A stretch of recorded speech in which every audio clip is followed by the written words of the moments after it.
Assalamualaikum warahmatullahi wabarakatuh. Salam Om Swastiastu, Namo Buddhaya, Salam Kebajikan. Izin mengurangkan diri, Tatna Breda Pertekip, Angkatan 45, nama akhir lambang Presta Diatma, STB 4427. Saya Deva Krisma Diaksa, STP 19.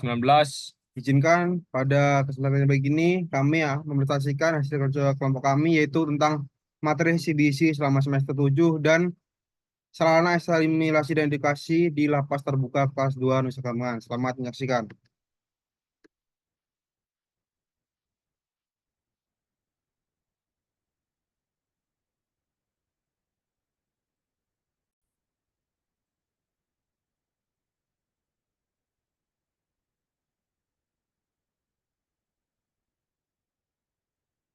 Di sini saya ingin mempresentasikan mengenai materi yang diajarkan selama satu semester ini, yaitu terutama setelah materi UTS pada pertemuan 9 sampai dengan eh, pertemuan 16.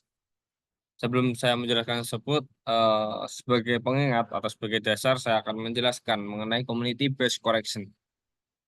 Community based correction atau disebut CBC merupakan sebuah metode yang digunakan untuk mengintegrasikan warga binaan kembali ke kehidupan masyarakat dengan menyatukan aktivitas dan mengintegrasikan warga binaan dengan masyarakat. Di sini masyarakatan mendukung program CBC dengan memberikan remisi asimilasi PB, CB, dan CMP.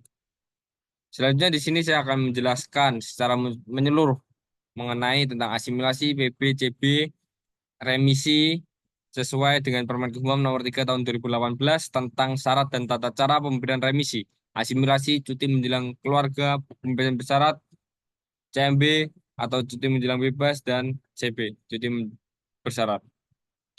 Yaitu pada pasal 1 dijelaskan bahwa asimilasi merupakan sebuah proses pembinaan narapidana dan anak yang dilaksanakan dengan membaurkan narapidana dan anak dalam kehidupan masyarakat.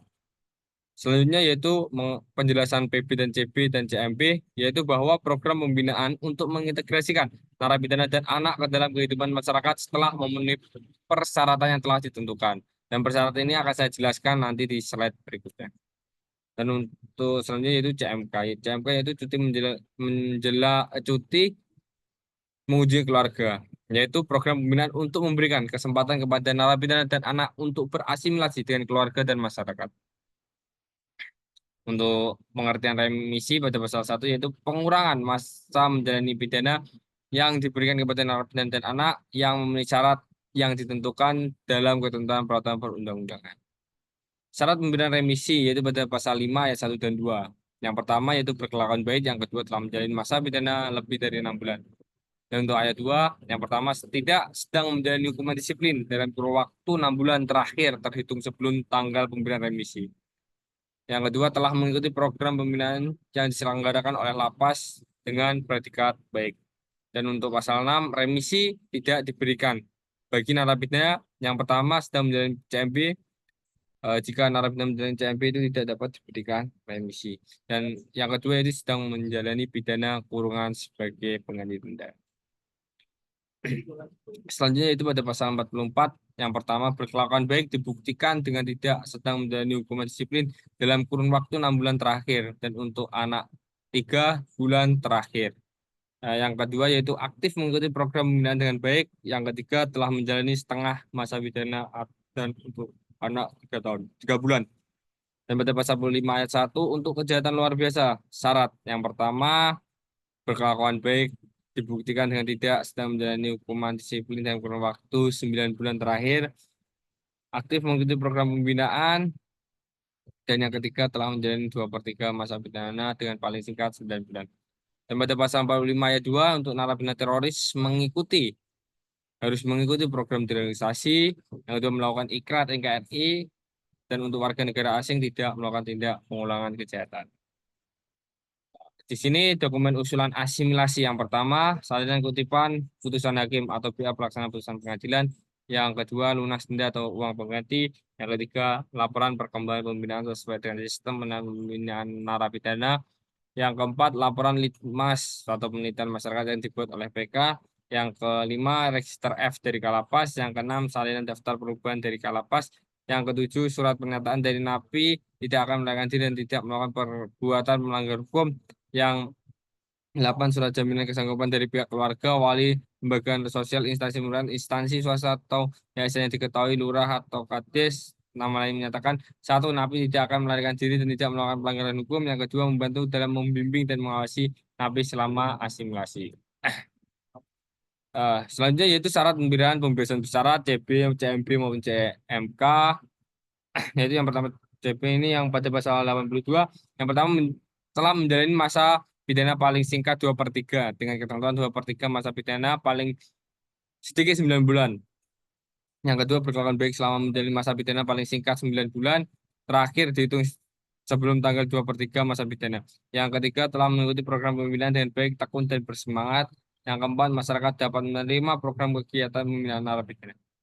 Dan pada pasal 45 ayat 1 untuk kejahatan luar biasa syaratnya yaitu A, berkelakuan baik dibuktikan dengan tidak sedang menjalani hukuman disiplin dalam kurun waktu 9 bulan terakhir. Pada poin B yaitu aktif mengikuti program pembinaan dengan baik. Dan poin C telah menjalani 2/3 masa pidana dengan paling singkat 9 bulan. Nah, kejahatan luar biasa sekarang dapat mendapatkan PB maupun remisi karena hal ini sebagai bentuk eh, lembaga pemasyarakatan untuk melaksanakan asas non diskriminasi. Jadi tidak ada diskriminasi di antara tindak kejahatan biasa dengan kejahatan luar biasa. Dan pada pasal 45 ayat 2 untuk narapidana terorisme mengikuti program deradikalisasi dan untuk melakukan ikrar NKRI. Jika keduanya ini tidak dilakukan, maka narapidana teroris tidak dapat mendapatkan PB maupun eh, remisi. Dan untuk warga negara asing tidak melakukan tindak pengulangan pidana. Dan dokumen usulan pembebasan bersyarat yang pertama saling kutipan putusan hakim atau pihak pelaksana putusan pengadilan. Yang kedua, lunas denda dan uang pengganti. Yang ketiga, laporan perkembangan pembinaan sesuai dengan sistem penilaian pembinaan atau SPPN. Tanda tangan Kalapas. Dan yang keempat, laporan litmas dibuat oleh PK diketahui oleh Kepala Bapas. Dan yang kelima, surat pemberitahuan ke Kejaksaan Negeri tentang rencana pembebasan bersyarat. Dan keenam, register F dari Kalapas. Yang ketujuh, salinan daftar perubahan dari Kalapas. Yang ke-8, surat pernyataan dari narapidana tidak akan melakukan dan tidak melakukan perbuatan melanggar hukum. Yang ke surat jaminan kesanggupan dari pihak keluarga, wali, lembaga sosial, instansi pemerintahan, instansi swasta, atau yayasan yang diketahui lurah, kades, atau namanya yang menyatakan satu, napi tidak akan melarikan diri dan tidak melakukan pelanggaran hukum. Yang kedua, membantu dalam memimpin dan mengawasi narapidana selama asimilasi. Ya, jadi pernah dijelaskan oleh Bapak Galih Rakaswi yang pertama, yaitu bahwa jika narapidana tersebut sebelum saya masuki ke soal, saya akan menjelaskan mengenai contoh jika ada narapidana yang keluar eh, sisa pidananya 6 bulan dan dia keluar. Setelah keluar, dia melakukan tidak pengulangan pidana, maka dia masuk masa hukuman yang baru itu ditambahkan dengan masa eh, sisa pidana sebelum menjalani integrasi, misal menjalani PP 6 bulan, jika dia mendapat putusan hakim kasus barunya 4 tahun, jadi menjalani 4 tahun 6 bulan. Dan selanjutnya saya akan menjelaskan mengenai soal asimilasi. Di sini diketahui bahwa tanggal ditahan tanggal 15 April 2024 dan masa pidananya 4 tahun dan mendapatkan remisi 2 bulan. Sehingga jawabannya yaitu eh, yang pertama awalnya yaitu tanggal penahanan ditambah setengah kali masa pidana dan dikurangi remisi. Jadi dikurangi setengah dari masa pidana yaitu 2 tahun dan dikurangi 2 bulan. Di sini 2 tahun saya jadikan bulan yaitu 24 bulan dan 24 kurangi 2 yaitu 22 bulan sehingga dikalikan tahun 1 tahun 10 bulan sehingga mendapatkan jawaban bahwa tanggal asimilasi pada tanggal 9 Februari 2026. Selanjutnya itu soal PB. Itu ditahan pada tanggal 26 Agustus 2024 dan masa pidananya 6 tahun dan remisinya 3 bulan 15 hari. Di sini untuk rumusnya yaitu tanggal penahanan ditambah 2/3 kali masa pidana dan dikurangi remisi. Di sini eh, 26 Agustus di sini salah ada kesalahan. Ini 26 Agustus 2024, 26 Agustus 2024 ditambah 48 bulan dikurangi 30 3 bulan 15 hari, 44 bulan 15 hari, 3 yaitu sama dengan 3 tahun 8 bulan 15 hari, sehingga di sini terdapat 27 April 2028. Ya, benar. Nah, selanjutnya untuk materi sarana asimilasi dan edukasi di Lapas Terbuka kelas 2B Nusa Kambangan akan dijelaskan oleh rekan saya yaitu Herlambang. Baik, untuk sarana asimilasi edukasi di Lapas Terbuka kelas 2B Nusa Kambangan. Sebelum jauh kita menjelaskan apa saja sarana asimilasi edukasi di Lapas Terbuka Nusa Kambangan, lebih baik kita mengetahui terlebih dahulu apa profil UPT di Lapas Terbuka kelas 2B Nusa Kambangan. Labster Nusa Kambangan atau disingkat Lapas Terbuka kelas 2B Nusa Kambangan merupakan salah satu unit pelaksana teknis di bidang pemasyarakatan di mana di bawah naungan Kementerian Hukum dan HAM Jawa Tengah. Lapas Terbuka Nusa Kambangan memiliki bangunan kantor utama, rumah dinas pegawai seluas 180 meter persegi, dan kamar hunian untuk narapidana. Labster Nusa Kambangan ini berlokasi 3 km dari Pelabuhan Sodong. Pelabuhan Sodong itu pelabuhan yang berada di Nusa Kambangan. Jadi untuk menuju Lapas Terbuka Nusa Kambangan itu harus terlebih dahulu menyeberang dari Pelabuhan Wijayapura Cilacap menuju Pelabuhan Sodong Nusa Kambangan, lalu menuju ke Lapas Terbuka Nusa Kambangan sejauh 3 km. Selanjutnya, ada apa sih di Lapas Terbuka kelas 2B Nusa Kambangan? Namanya saja Lapas Terbuka. Jadi di sini tempatnya untuk narapidana membaurkan diri ke masyarakat. Jadi untuk kegiatan sehari-hari narapidana sudah di luar penjara, tapi masih dalam pemantauan. Jadi di sini ada sektor peternakan, ada peternakan sapi, kambing, kerbau, sektor pertanian, ada pertanian padi dan jagung, pertanian pisang dan sayur-sayuran, sektor industri, olahan pisang dan suling serai menjadi minyak aromaterapi. Di sektor industri ini menjadi sektor yang diunggulkan karena sudah beberapa kali masuk dalam toko-toko di toko industri dan ke mancanegara. Yang keempat yaitu sektor tambak. Sektor tambak di sini juga lumayan diunggulkan juga karena memiliki beberapa kolam yang sangat besar untuk tambak sendiri dan bekerja sama dengan PT Nyoman Jaya Abadi. Untuk mekanisme sendiri, di Lapas kelas 2 Nusa Kambangan, jadi untuk pertama yaitu asesmen sebelum asimilasi, di mana di Lapas Terbuka Nusa Kambangan di sini, warga binaan yang mengikuti sarana asimilasi dan edukasi sudah dilakukan asesmen dengan kriteria tertentu. Yang kedua, pendidikan pelatihan kerja, bahwa di Lapas Terbuka Nusa Kambangan sudah menerapkan SAI yang benar-benar di luar lapas.